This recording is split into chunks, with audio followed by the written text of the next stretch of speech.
Hello everyone, welcome to our channel JMD classes. So friends, आज हम आपसे बात करेंगे विजयनगर साम्राज्य के बारे में।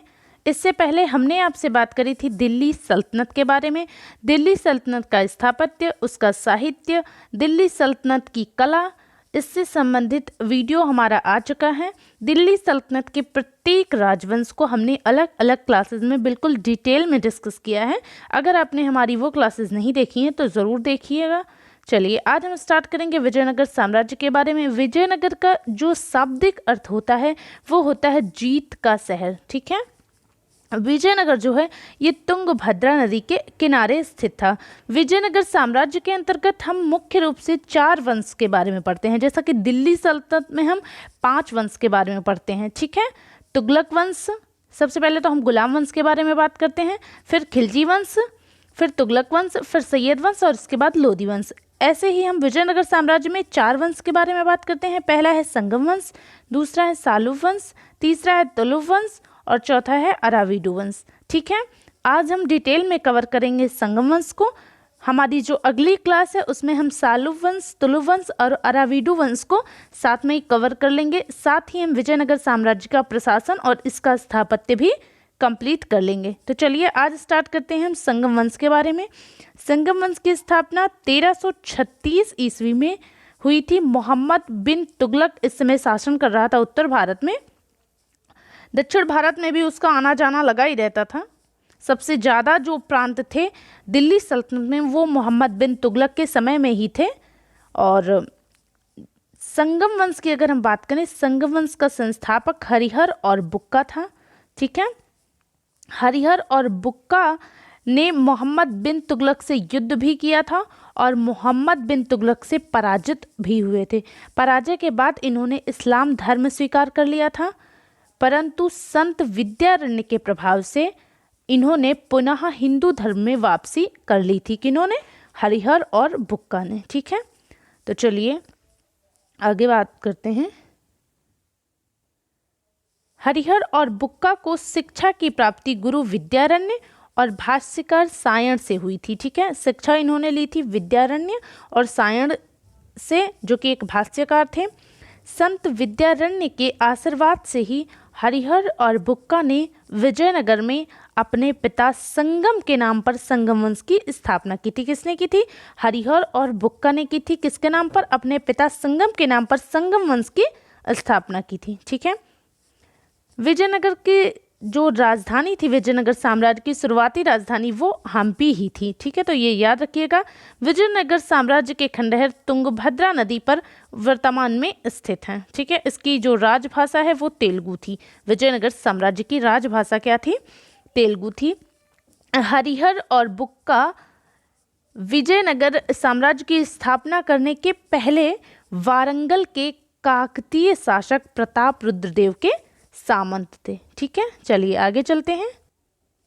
सबसे पहले हम संगम वंश के सारे शासकों को देख लेते हैं एक नज़र में।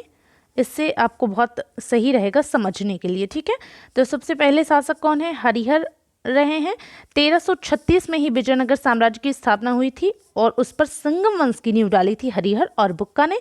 इनका जो समय है हरिहर का वो है 1336 से 1356 ईस्वी। अगले शासक हैं बुक्का प्रथम। बुक्का प्रथम का जो समय है वो है 1356 से लेकर के 1377 ईस्वी। अगले शासक हैं हरिहर द्वितीय। 1377 से लेकर के 1404 ईस्वी तक इनका समय रहा है। किसका? हरिहर द्वितीय का। अगले शासक हैं देवराय प्रथम। देवराय प्रथम का जो समय है वो है 1406 से 1422 ईस्वी। ये किसका समय है? ये देवराय द्वितीय का समय है। अगले शासक हैं, ये देवराय प्रथम का समय है। देवराय प्रथम का समय है 1406 से लेकर के 1422 ईस्वी और देवराय द्वितीय का समय है 1422 से लेकर के 1446 ईस्वी। ये किसका समय है? ये देवराय द्वितीय का समय। अब हम बात करते हैं मल्लिकार्जुन की। मल्लिकार्जुन का जो समय है वो है 1446 से 1465 ईस्वी। मल्लिकार्जुन का समय क्या है? 1446 से 1465 ईस्वी। हालांकि किसी काम का शासक नहीं है ये मल्लिकार्जुन, कुछ खास इसने ऐसा किया नहीं जिसके बारे में जिक्र किया जा सके। और अगला शासक है विरूपाक्ष। ये संगम वंश का अंतिम शासक है। 1465 से 1485 ईस्वी इसका समय है और इसने भी कुछ वैसा किया नहीं जिसका हम जिक्र करें। ठीक है, तो सबसे पहले हम जानते हैं हरिहर के बारे में। हरिहर जो है ये बुक्का का छोटा भाई था। ठीक है, जिसे इसने 1346 ईस्वी में संयुक्त राजा बनाया था। ठीक है, हरिहर जो है, बुक्का जो है वो छोटा भाई था किसका, हरिहर का। बुक्का को 1346 ईस्वी में संयुक्त राजा बनाया था किसने, हरिहर ने। ठीक है, 1346 ईस्वी में होयसल राजा बीरबललाल की मृत्यु हो जाती है। तब हरिहर आक्रमण करता है किस पर, होयसल पर, और होयसल को जीत करके विजयनगर साम्राज्य में मिला लेता है। ठीक है, 1352-53 में इसने मदुरई पर भी आक्रमण किया था और मदुरई के कुछ क्षेत्रों को ही जीता था। ठीक है, 1356 ईस्वी में हरिहर की मृत्यु हो जाती है किसकी, हरिहर की। कब, 1356 ईस्वी में। और बुक्का जो है वो शासक बनता है। तो अब हम जानते हैं बुक्का के बारे में। बात करें अगर बुक्का प्रथम की, तो बुक्का प्रथम का समय है 1356 से लेकर के 1377 ईस्वी। ठीक है, बुक्का ने साम्राज्यवादी नीति का अनुसरण किया है। किसने, बुक्का प्रथम ने 1374 ईस्वी में अपना एक दूत मंडल चीन भेजा था। बुक्का प्रथम ने 1377 ईस्वी में इसने मदुरै पर पूर्ण विजय पा ली थी और मदुरै को विजयनगर साम्राज्य का हिस्सा बना लिया था। किसने, बुक्का प्रथम ने। ठीक है, इससे पहले हरिहर ने भी मदुरै को जीता था, परंतु मदुरै के कुछ क्षेत्र ही जीत पाया था। लेकिन बुक्का प्रथम के समय विजयनगर साम्राज्य का जो विस्तार है वो पहली बार रामेश्वरम तक हो गया था। ठीक है, बुक्का प्रथम के समय ही विजयनगर बहमनी संघर्ष भी प्रारंभ हो जाता है। कब, 1367 ईस्वी में। इसका कारण क्या था, तो इसका कारण एक तो था रायचूर दोआब पर अधिकार करना और दूसरा कृष्णा गोदावरी का डेल्टा क्षेत्र। यही कारण रहे विजयनगर और बहमनी के संघर्ष के, जो अंततः आप विजयनगर का पतन भी देखेंगे इन्हीं कारणों से हो जाता है। ठीक है, आक्रमण की बात करें तो बहमनी से जो शासक थे वो मोहम्मद शाह थे और विजयनगर से जो शासक थे वो बुक्का थे। ठीक है, इन दोनों के मध्य युद्ध होता है। अंततः बुक्का जीत जाता है और मोहम्मद शाह जो है ये पराजित हो जाता है और दोनों के बीच एक संधि होती है। संधि के तहत दोआब क्षेत्र जो है वो विजयनगर के अधीन हो जाता है। जो दोआब क्षेत्र को लेकर जिसके लिए युद्ध हुआ था वो दोआब क्षेत्र विजयनगर के अधीन हो जाता है। कृष्णा नदी जो है ये विजयनगर की सीमा बन जाती है। ठीक है, बुक्का प्रथम की कुछ उपाधि है जो कि बहुत इंपॉर्टेंट है और पूछी भी गई है। वेद मार्ग प्रतिष्ठापक की उपाधि किसकी है, बुक्का प्रथम की। बुक्का प्रथम की एक रचना है, कौन सी, वैदिक मार्ग प्रवर्तक। ये बुक्का प्रथम की रचना है। बुक्का प्रथम ने सभी धर्मों को संरक्षण दिया था, तेलुगु काव्य को भी संरक्षण दिया था। किसने, बुक्का प्रथम ने। ठीक है, आगे चलते हैं। आगे हम बात करते हैं हरिहर द्वितीय के बारे में।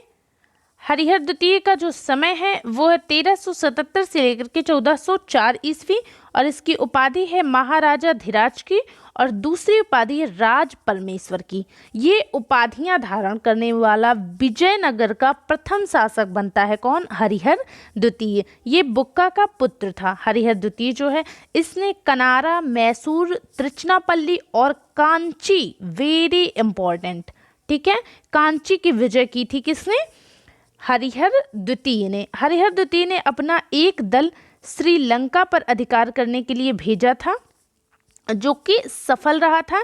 अतः इसने यानी कि हरिहर द्वितीय ने श्रीलंका के राजा से भी राजस्व वसूला था। किसने, हरिहर द्वितीय ने। इसकी जो सबसे बड़ी सफलता थी वो बहमनी पर आक्रमण करके बेलगांव और गोवा को छीनना थी। ठीक है, बेलगांव और गोवा को छीन लिया था। किसने, हरिहर द्वितीय ने छीन लिया था। ठीक है, हरिहर द्वितीय ने छीन लिया था बेलगांव और गोवा। किससे, बहमनी साम्राज्य से। ठीक है, ये शिव के विरूपाक्ष रूप का उपासक था। कौन, शिव के विरूपाक्ष रूप का उपासक था हरिहर द्वितीय। अब आगे चलते हैं, हम देवराय प्रथम के बारे में जानते हैं। देवराय प्रथम, इसका जो समय है वो है 1404 से 1422 ईस्वी। शासक बनते ही इसने बहमनी से युद्ध किया और पराजित भी हुआ देवराय प्रथम। और इसी के तहत किसने देवराय प्रथम ने अपनी पुत्री का विवाह बहमनी शासक फिरोज शाह के साथ किया था। देवराय प्रथम ने और बांकापुर का क्षेत्र दहेज में दिया था। अपनी बेटी को बांकापुर का क्षेत्र भी दहेज में दे दिया था। जुर्माने में इसने 10 लाख हूण दिए थे। हूण एक यूनिट होती थी उस समय, ठीक है, स्वर्ण मुद्राएं थी। ये हूण जो है ये स्वर्ण मुद्राएं थी और 10 लाख हूण दिए थे। हाथी, रत्न और आभूषण भी दिए थे। इसी वजह से इस युद्ध को सुनार की बेटी का युद्ध भी कहा जाता है। तो ये बहुत इंपॉर्टेंट है। सुनार की बेटी का युद्ध किसके समय में हुआ था? देवराय प्रथम और फिरोज शाह के बीच में हुआ था। देवराय वर्सेस फिरोज शाह, ठीक है, तो ये याद रखिएगा। और इसमें हार गया था कौन? देवराय। और एक संधि के तहत फिर इसने जुर्माना भी भरा और अपनी बेटी का विवाह भी कर दिया था, ठीक है। अगला है, देवराय प्रथम ने हर बिलासम ग्रंथ के रचयिता श्रीनाथ को संरक्षण दिया था। किसने? देवराय प्रथम ने। देवराय प्रथम ने तुंगभद्रा नदी पर बांध बनवाया ताकि जल की कमी को दूर करने के लिए नहर ला सकें। देवराय प्रथम ने सिंचाई के लिए हरिद्रा नदी पर भी बांध बनवाया था, ठीक है।